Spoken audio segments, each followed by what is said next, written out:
Chosen one, right now, someone is studying your every move with profound intensity, replaying your words and trying to reverse engineer the frequency you carry. It has become undeniably clear that what you do is brilliant, and many admire your courage and intelligence, even if they lack the strength to admit it to your face. You are moving with a natural, unforced power that makes others pause, realizing that you are a puzzle they simply cannot solve through conventional means. It started quietly. You felt it before you had words for it. You carried this persistent, almost irritating sense that you were tuned to something other people could not hear, not better than them, and not above them, just different, like everyone else was watching the surface of the water while you were seeing what moved underneath it. You would walk into a room and feel the full dynamic before a single word was spoken. You would meet someone and know deep in your gut, before logic had a chance to weigh in, exactly who that person was, what they were carrying, and whether they were safe, and then life would confirm it. Every single time. You told yourself you were overthinking. You shrank the signal down. You learned to second-guess your own knowing and translate your complexity into something smaller and more digestible for the people around you. Because the people around you had a way of making you feel like the strange one, the intense one, the one who needed to relax and stop reading so deeply into everything. But here is what nobody told you back then. That signal was not a glitch. It was the activation. It was the first sign that your mind, your perception, and your capacity for truth were calibrated at a level the comfortable world around you simply could not accommodate. The discomfort others felt in your presence was never about something being wrong with you. It was the friction between your frequency and their need to stay asleep. You were waking up, and awake people make sleeping people very nervous. Hold that thought, because everything that comes next is going to build on it. And then the tests came.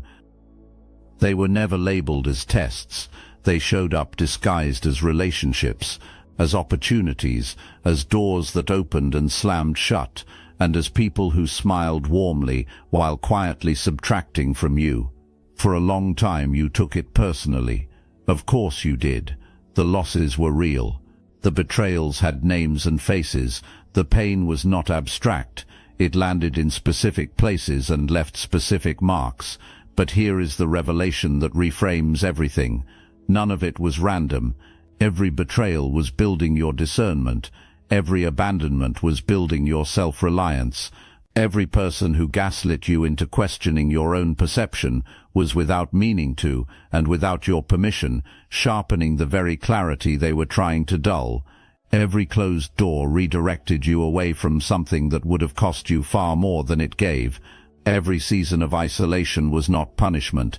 It was enrollment in the most exclusive school that exists, the one designed specifically around what you needed to learn, where no one else could take your seat.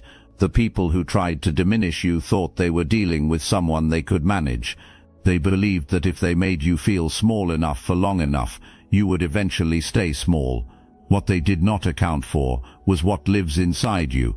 They did not account for the part of you that does not fold, the part that gets quieter, more focused, and more precise the more pressure gets applied.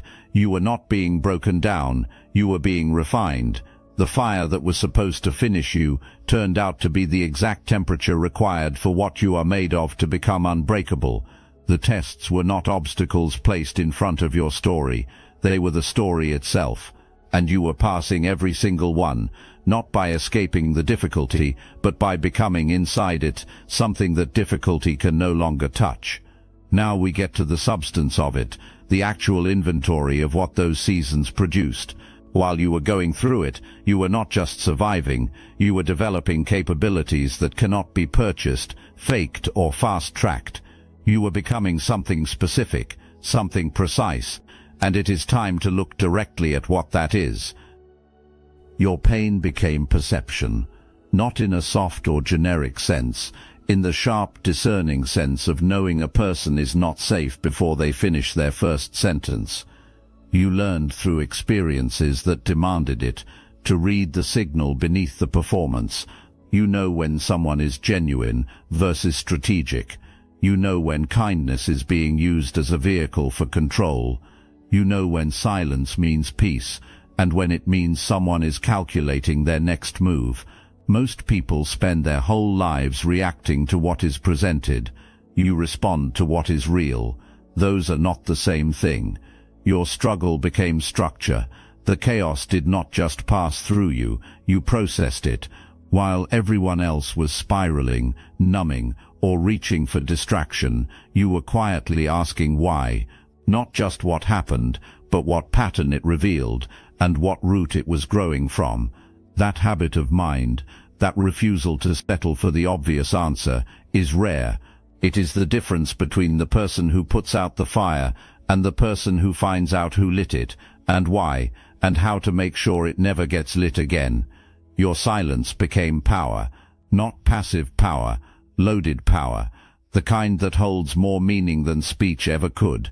When you finally speak, it is because you have already seen the whole picture. People feel the weight of what you chose not to say before you said a single word. They feel the difference between someone who is performing thought and someone who has genuinely arrived at a conclusion. Your words carry authority because they are backed by a depth of processing that most people never attempt. This is what those seasons were building, not a survivor, a force. If this message aligned with your purpose, hype this video so fellow chosen ones can find their confirmation. And here is something important to sit with. The world will keep trying to measure you by outcomes, by what is visible, by what is loud, by what can be held up and pointed at as proof. But the most significant thing those dark seasons produced in you is not an outcome, it is a capacity. The capacity to stay clear when everything is blurry. The capacity to remain grounded when everything around you is shaking. The capacity to see the truth of a situation and act on it, even when acting on it is costly and inconvenient and nobody in the room will thank you for it. That capacity is your real power, and it is not something you turn on for special occasions. It is the invisible infrastructure of everything that makes you different. People sense it without being able to name it. They feel the density of it. They feel the way you occupy space with a solidity that most people spend their whole lives trying to find in external things, in titles, in approval, in all the places where solidity cannot actually be found. You found it inside yourself, through the very seasons that were designed to make you believe it was not there, and now it is yours permanently, in a way that nothing external can take from you, and nothing comfortable can erode. This is what those seasons were really building, not just strength, sovereignty. What you do is brilliant, not in the way the word gets tossed around carelessly, not the passing great idea kind of brilliant, genuinely, structurally, foundationally brilliant. And the reason most people in your life have never used that word to describe you is not because it is inaccurate. It is because brilliance of your specific kind does not announce itself the way the world expects brilliance to look. The world expects brilliance to be loud and fast. It expects brilliance to arrive with visible credentials, polished presentation, and an instantly legible package that is easy to categorize and reward. Your brilliance does not operate that way, and that is precisely what makes it so formidable. Your brilliance is the kind that sits with a question long enough to find the answer underneath the answer. It is the kind that walks into a broken situation and does not patch the surface, it redraws the entire blueprint. It is the kind that reads a room so accurately and so completely that by the time you finally speak, you are naming the thing everyone was circling but could not find words for. And when you name it, the room gets still. Named truth carries a weight that performed intelligence never achieves. Look, you already know the attacks weren't random, and if you're paying attention, you can feel it. Their walls are closing in. You've also noticed something else. A lot of Chosen One channels on YouTube have gone quiet, videos removed, voices pushed off the platform. The mainstream media is cracking down on us, but we will not give up our voice. So let's talk about what we're doing about it. That's why I built Destiny Engine, And when you join, you're not just supporting your favorite channels, you're also fueling your own rise. It's a 360 win. It generates personalized sequences that help you rewire betrayal into transcendence, turn isolation into sacred power, and transform their downfall into your rise. We are using the Dark Elite's own weapons against them, taking their declassified consciousness technology that programmed competition and scarcity and repurposing it to serve cooperative intelligence. The beauty is, you don't even have to lift a finger.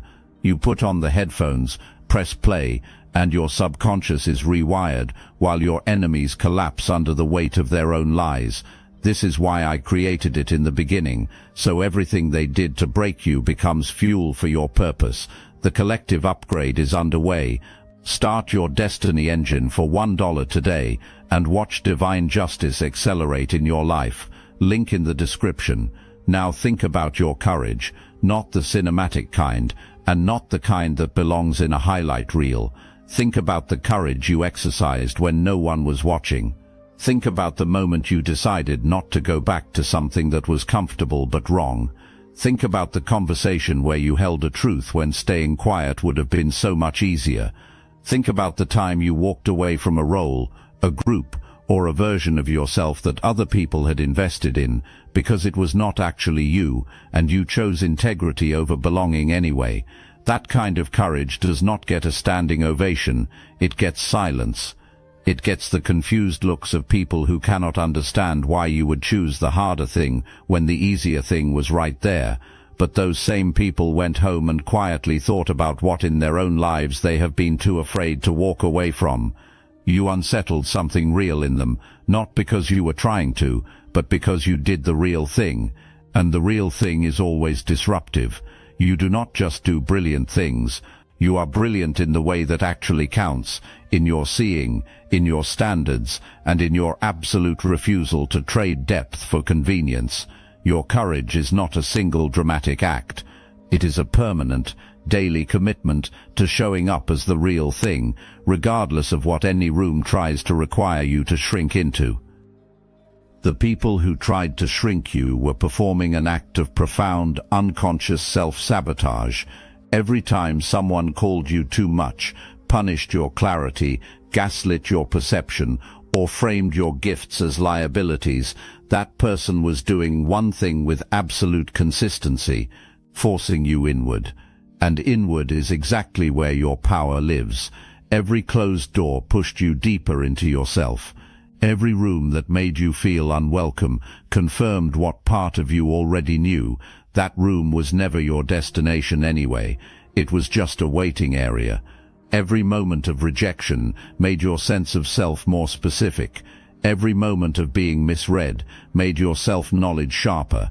Every season of being dismissed reinforced the one thing your character needed most, the ability to stand on your own foundation rather than borrow it from someone else's opinion. The people doing the pushing thought they were winning. They believed the pressure would eventually domesticate you.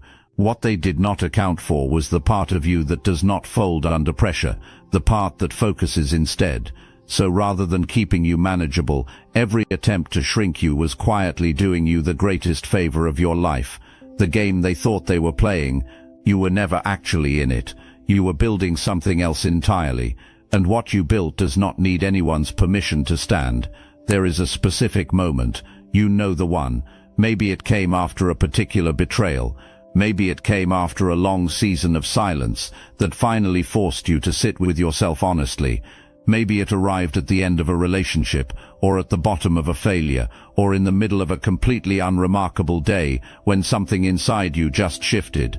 You looked at the version of yourself you had been performing for everyone else's comfort, and you felt something you had not felt in a long time. Done, not broken, and not defeated.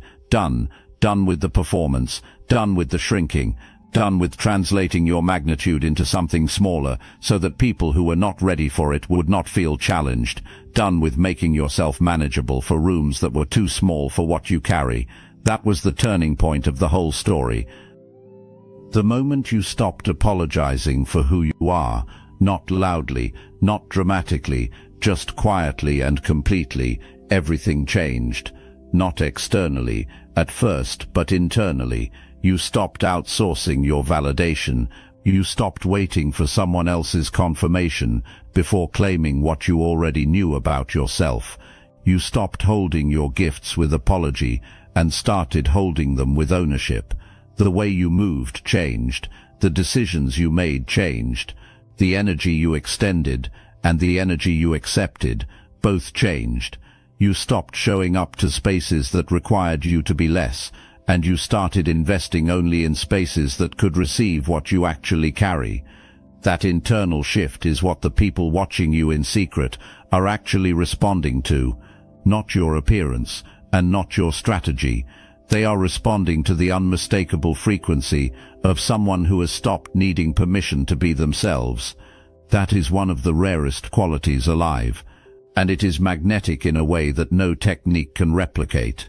Your mind works differently, not better in the ego sense, differently in a way that genuinely creates a different experience of being alive. While most people operate on the surface of a situation, what happened, how it felt, who is to blame, your mind is already several layers deep, running parallel analyses, tracking the cause behind the cause, mapping the invisible architecture of a dynamic, before most people have even registered that a dynamic exists.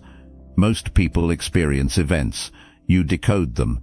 Because you see so much so clearly, you have also developed something that looks like restraint, but is actually precision. You stopped arguing with certain people, not because you gave up, but because you recognized that most arguments are not about the surface topic at all.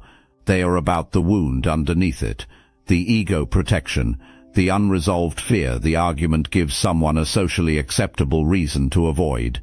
When you see that clearly enough, you understand that engaging the argument would only give it oxygen it does not deserve. So you hold your position, you hold your truth, and you let the situation reveal itself. It always does. You stopped explaining yourself to people who are not asking in good faith.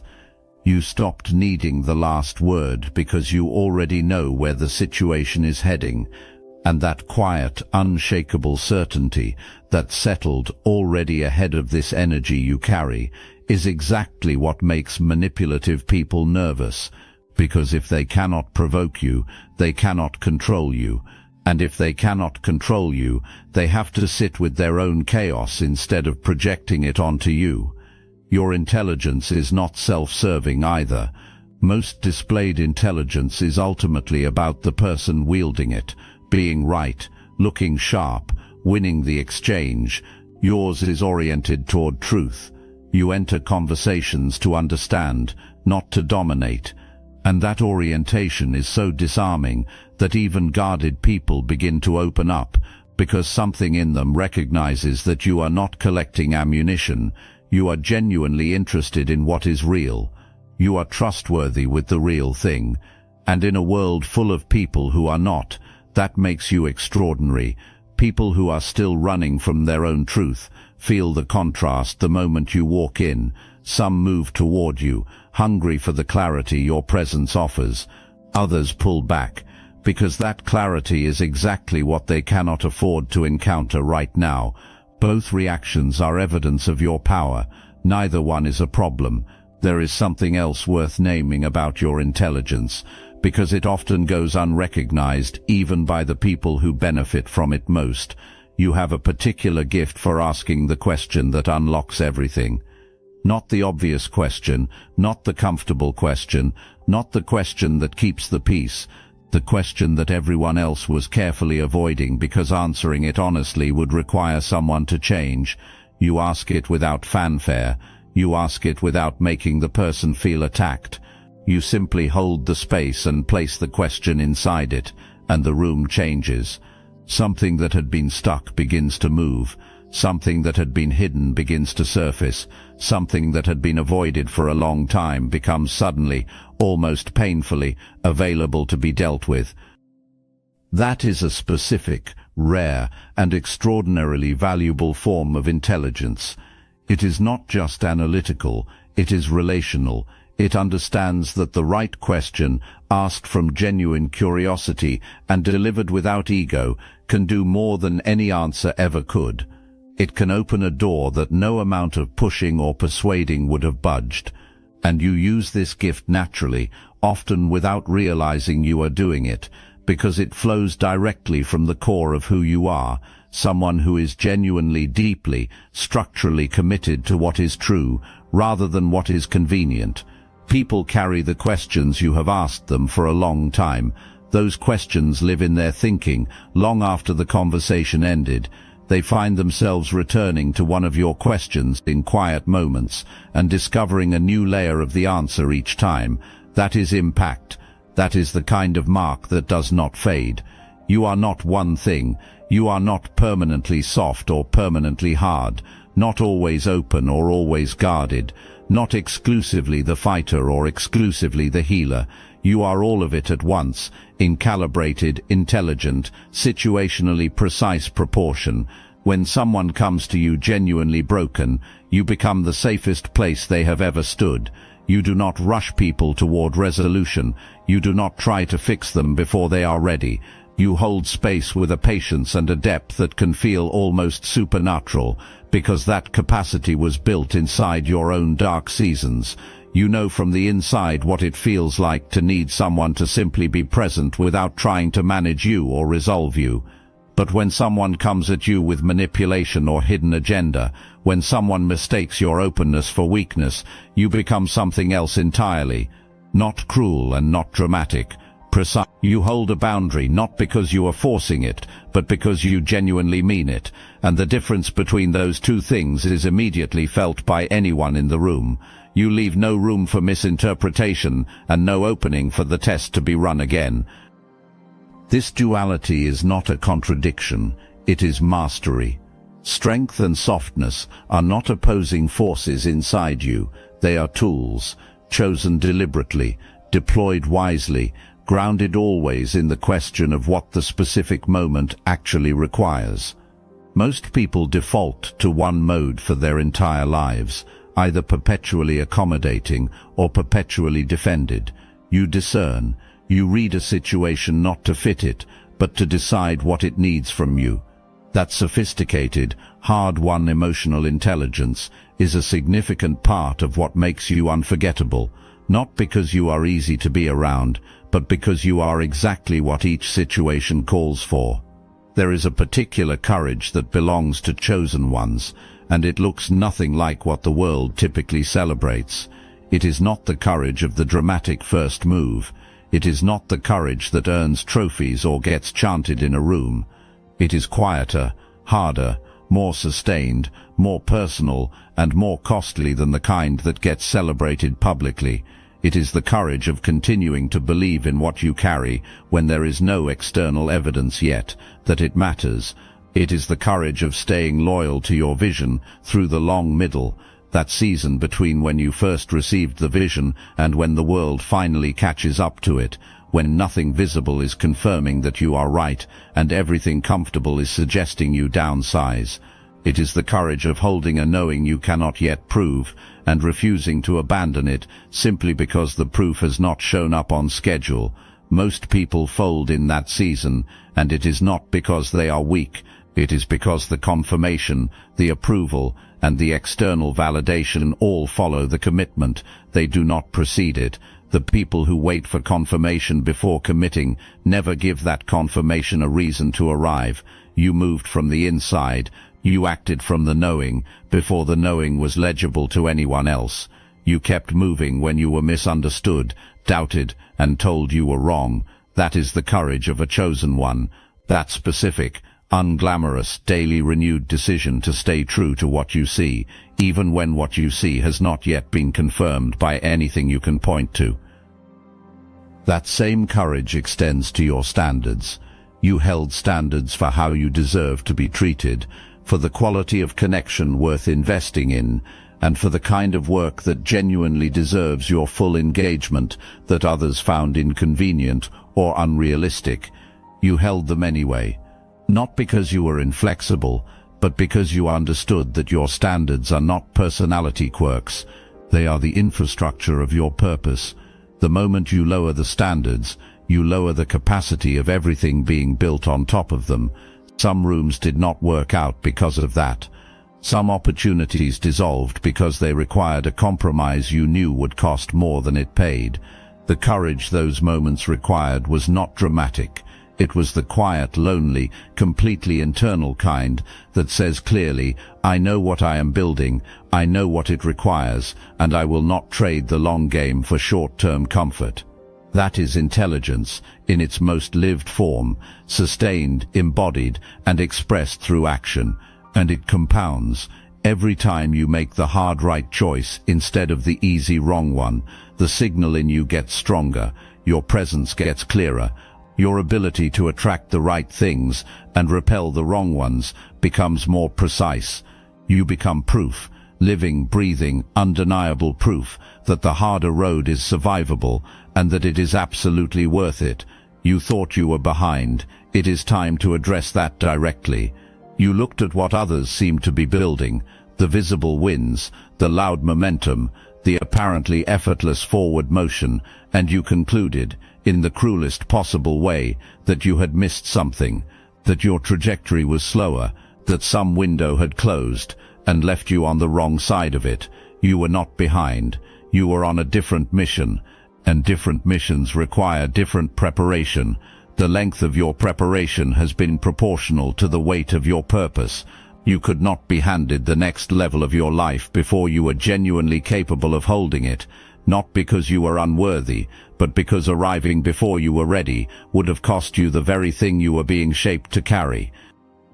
Every delay installed something you were going to need.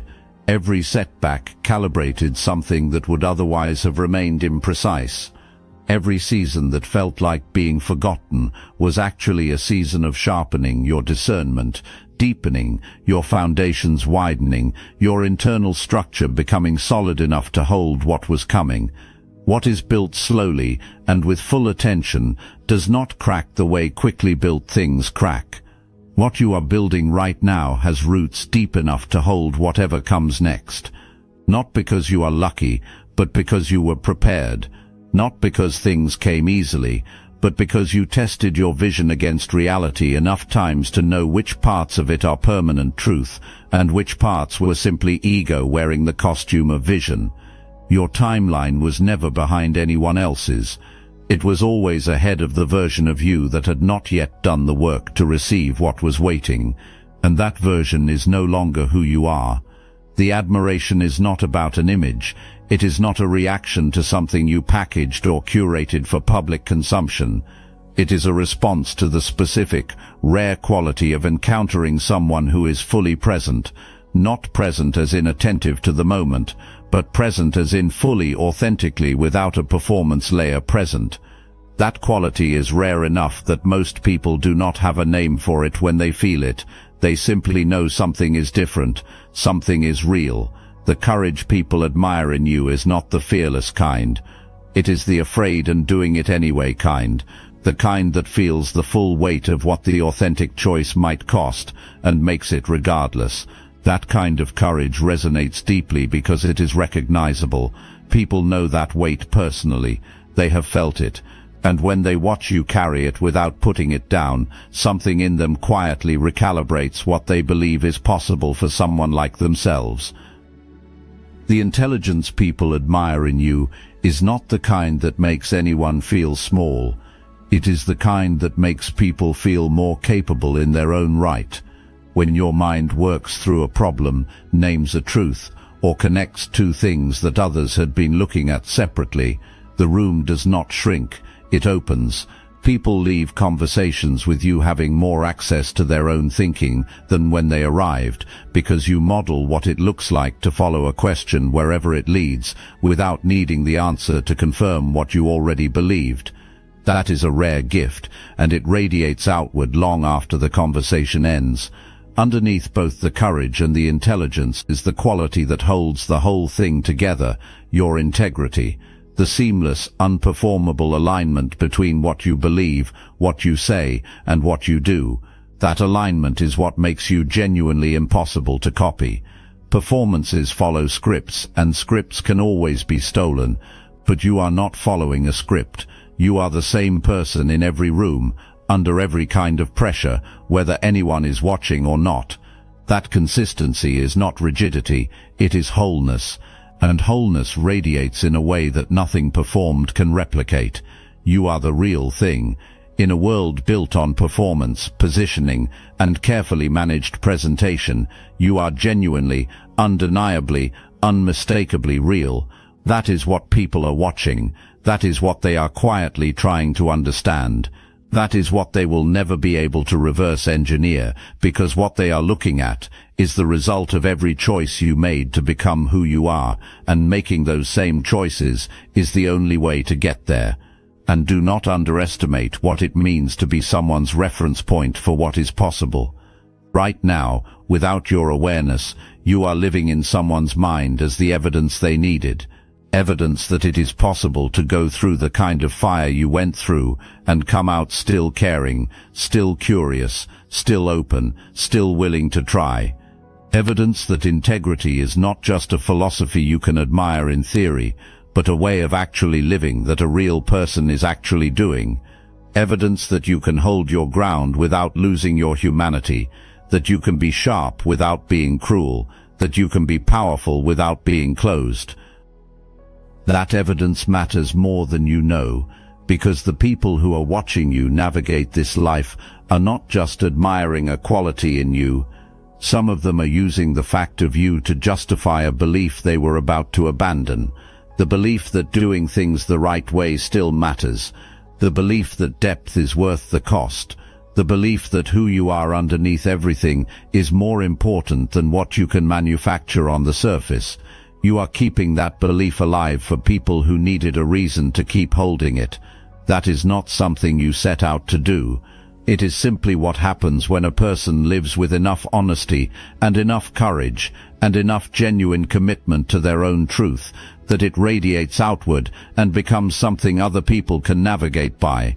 You are that for someone. You have been that for more people than you realize. And the weight of that is not a burden, it is a confirmation. It is the world showing you in the most personal way possible that what you carry is real and that it matters. Everything you went through was preparation. Every test installed something you were going to need later. Every loss redirected you towards something better suited to what you actually carry. Every season of being unseen was a season of becoming more fully, more completely, more undeniably yourself. And right now, in this moment, you are carrying the full weight of everything that was built in all those seasons, carrying it with clarity, with readiness, and with the particular confidence of someone who has been tested and knows without needing anyone to confirm it that they hold. And what was built, it is brilliant, it is rare, it is rooted in something real that cannot be manufactured, imitated, or taken away. The people who tried to stop you proved it was worth stopping. The people watching you in silence know it is worth studying. And now it is time for you to live as though you know it too. Not someday. Not when the conditions are perfect. Not when enough people have finally given you permission. Now, you are not here to be discovered. You are here to lead. Not with noise but with truth. Not with performance but with presence. Not with the energy of someone who needs to be seen, but with the sovereign energy of someone who knows what they carry and has decided finally, completely and irreversibly to let the world receive it. You were chosen. You survived the choosing. You were built by everything that tried to break you, and what was built is exactly what this moment requires. Go give it to the world.